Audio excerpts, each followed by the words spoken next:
Ayan guys, so ito yung dating na i-video ko na yung malawak na lupa na tinataniman pa nga ng palay. Ayan, binili mga Chinese. Binili nila, tatayuan ng mga iba't ibang klaseng factory, warehouse ba? Napakalaki niya, napakalawak.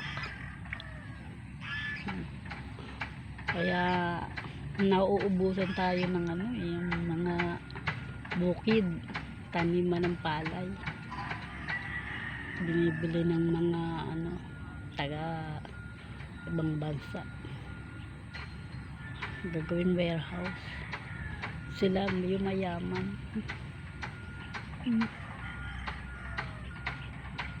Malaki yan. Malaki yung na yan, yung mga warehouse na yan, madami yan nandun sa loob, iba't ibang klase. Ito iba-ibang klase yan.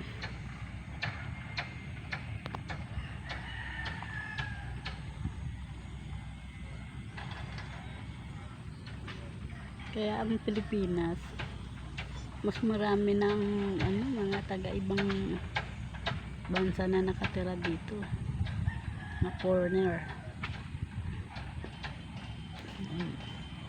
Kasi sila ang mga may-ari niya, malalaking malalaking pabrika.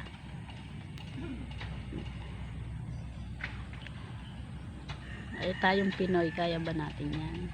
Tayong pera, sila mayaman, sila nagpapayaman dito sa atin. Dito ko sa school, naghatid ng apo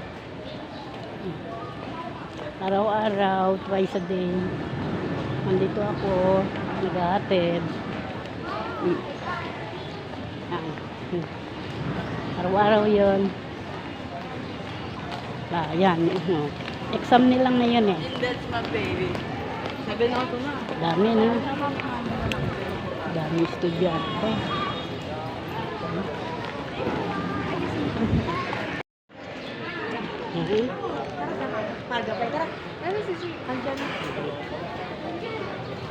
Sa loob ako ng campus. Dati ang college kasama dito, iniwalay.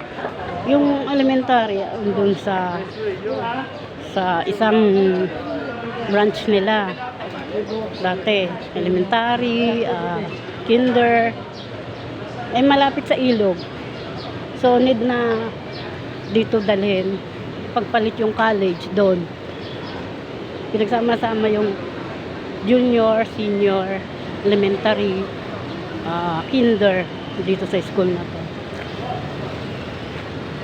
Parang ang natira lang yata yan.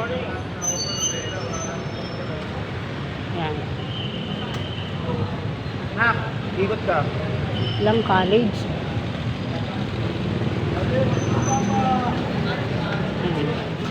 Ano kuya? Kuya. Palabas na ako ng campus nila. Palabas na ako ng campus nila. Yan o.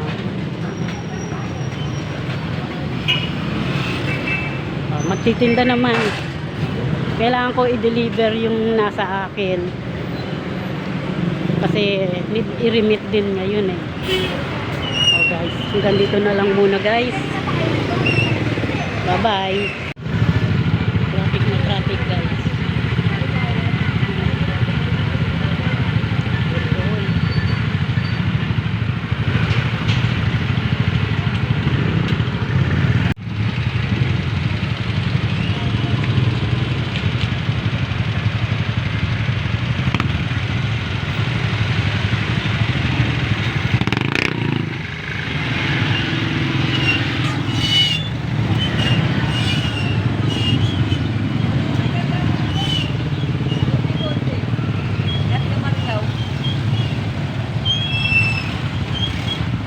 Viral yan.